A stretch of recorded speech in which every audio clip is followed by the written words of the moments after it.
outrageous tyranny pouring in around us. I feel like I'm trapped in an Indiana Jones movie where the sand of the water is pouring into the chamber, and I'm saying, we got to get out of here. It's rising, and the yuppies, the trendies, the know-it-alls, they're too busy slicing their arms or hurting themselves or, wearing diapers as adults, whatever little decadence they're into, to even worry about a total global government program that's hiding in plain view that they call testing. Department of Energy here in the U.S., set up in Europe as well, spraying, mixed in with the jet fuel in some of the cases, mounted to government aircraft, all admitted.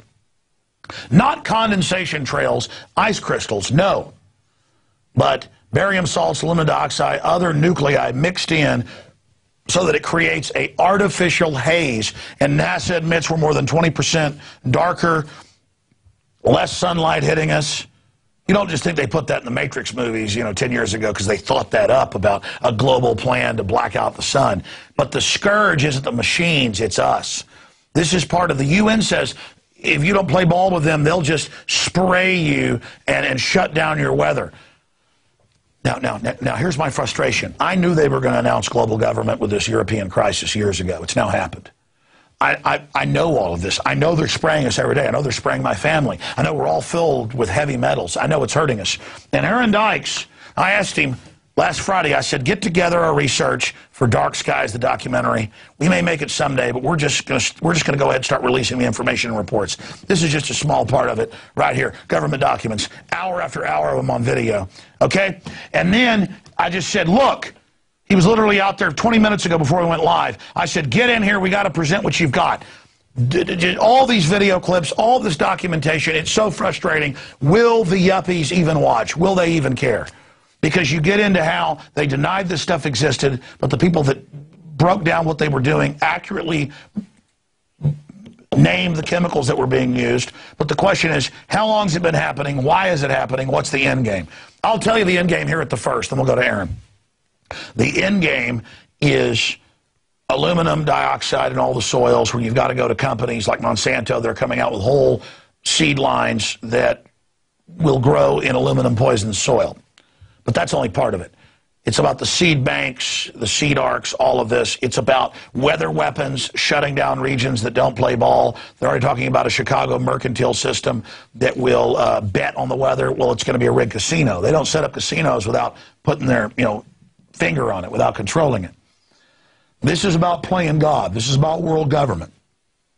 And this is about genocide and population reduction.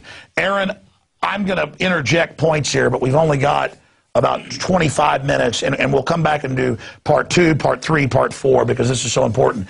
It shows how they can keep something bigger than the Manhattan Project secret. We expose it over the years accurately, and they come out and go, yeah, okay, we've been doing it, it's secret, but it's for your own good. And we admit it's happening, but the details are secret. So you've got the floor. Go through as much as you can, the video clips, all of it. This is incredible information.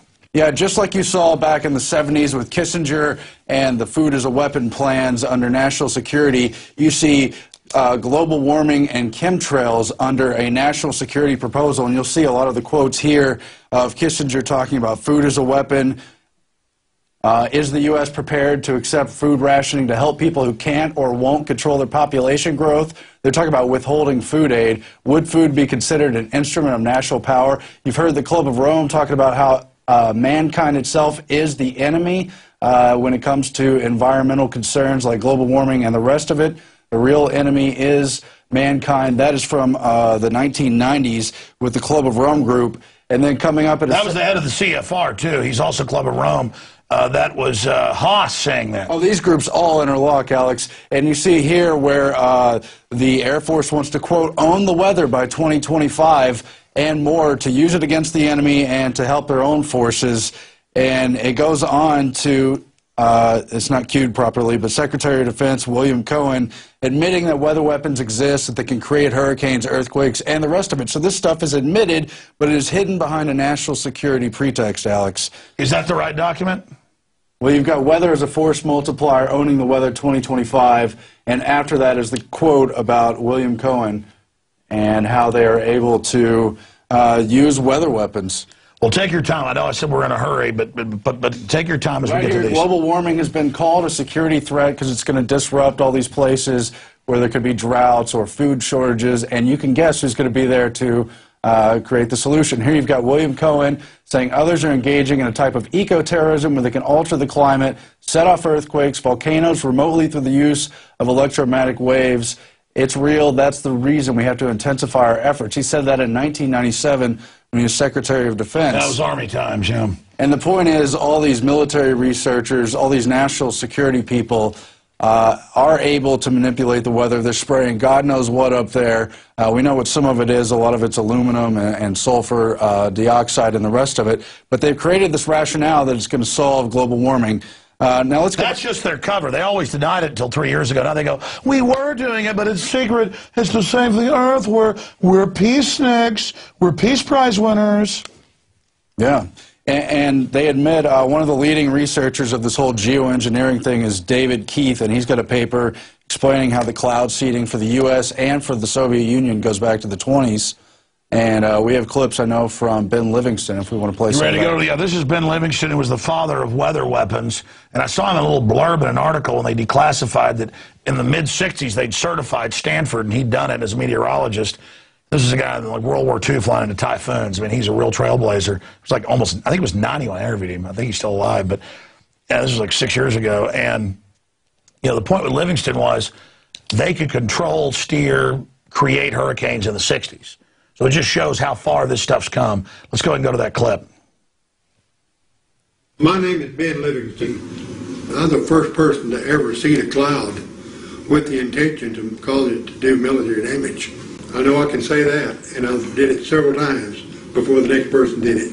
We were doing quite a lot of testing work out over the test range at China Lake, California, where we dropped cloud seeding flares or silver iodide generators into clouds, or just where we wanted to see what the reaction was. And it was there when I learned for sure that you could really change a cloud by the amount of silver iodide you put in and where you put it. These are cloud seeding dispensing units on the side of C-130s. As you can see, these units held 52. These dispensers held 52 units. We were the first ones to fly into hurricanes for the purpose of modifying them, if you will. That was Project Storm Fury.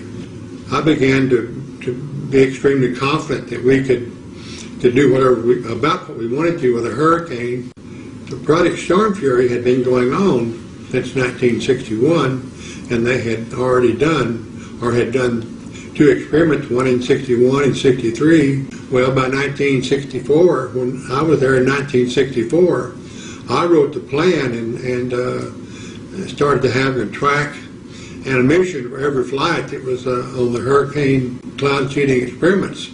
So we had documentation for everything. Operation of Project Storm Fury are very positive. His report said that we claim they should consider now. Okay, that's just a short excerpt from an interview I did 6 years ago with Ben Livingston, the father of weather weapons.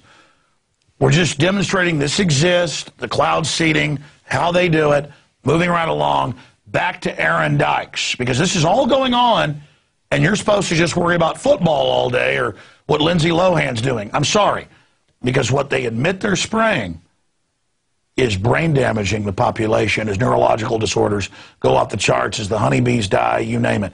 Aaron Dykes, continue with your report while we show some footage of videos we were sent from around the world of the geoengineering program. But Alex, you said this is brain damage. I guess remember, this is all for global warming. It's for our own good. And so you've got all these seemingly wacky proposals to shoot air balloons that spray stuff in the atmosphere, to have little ships that float on the ocean and spray stuff in the atmosphere, to put a hose up into the atmosphere, to have solar reflective things orbiting the Earth in outer space. They're just setting the precedent that they control weather. Yeah, and you've heard them talk about how they want to control the space for the 21st century fight. This is all part of that. It's cloaked under national security and this global warming excuse.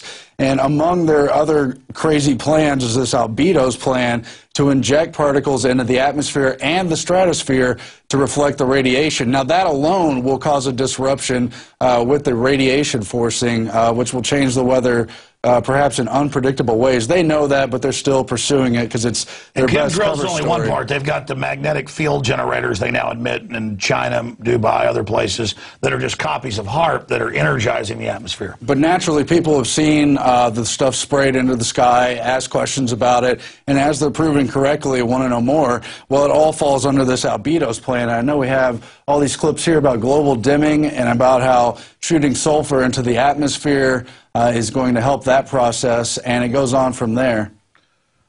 But isn't it more trendy just to be into acting cool? I mean, why should we even worry about this? Oh, here's some more articles. Yeah, the solar shield. Now that we've exposed this, oh, we are doing it. We're saving you. We've just been testing it.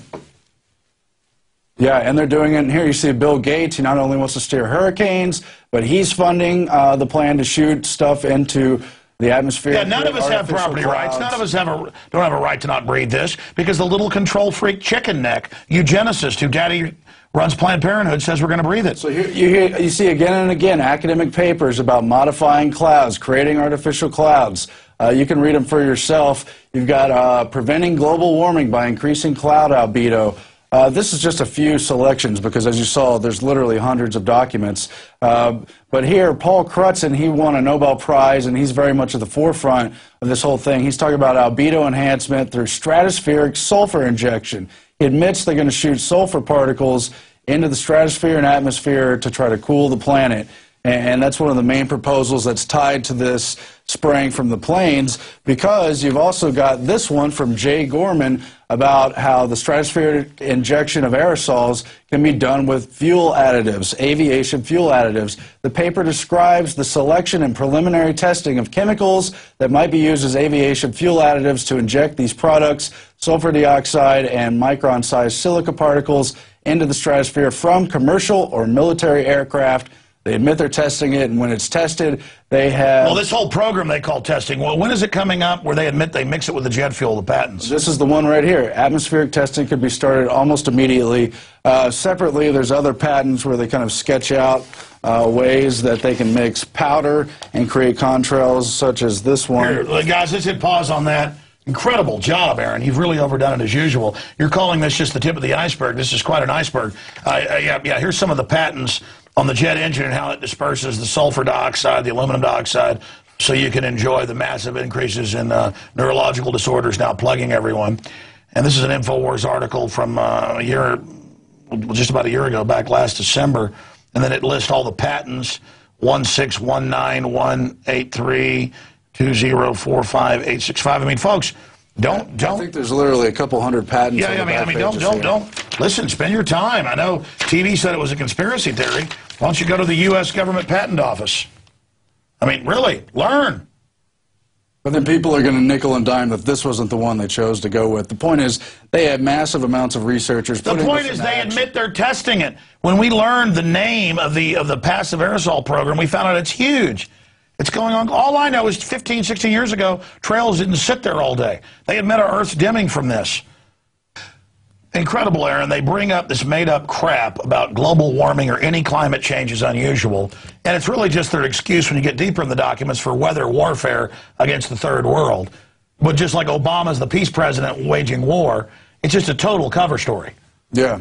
I mean, for example, they were going to shoot laser particles to blast away the CFCs back in the late 80s and stuff. I mean, take, for example, this out of Porton Down, where somebody wrote asking about the open-air release of zinc cadmium sulfide in the 50s and 60s, and they say, yeah, we're sorry, but the military reserves the right to open-air test really anything they please. Yeah, that's U.S. Code Title 50, Chapter 32, subsection 1528. Let's show a document cam of this. Here's over in England, and they go, yeah, we spray deadly stuff on you.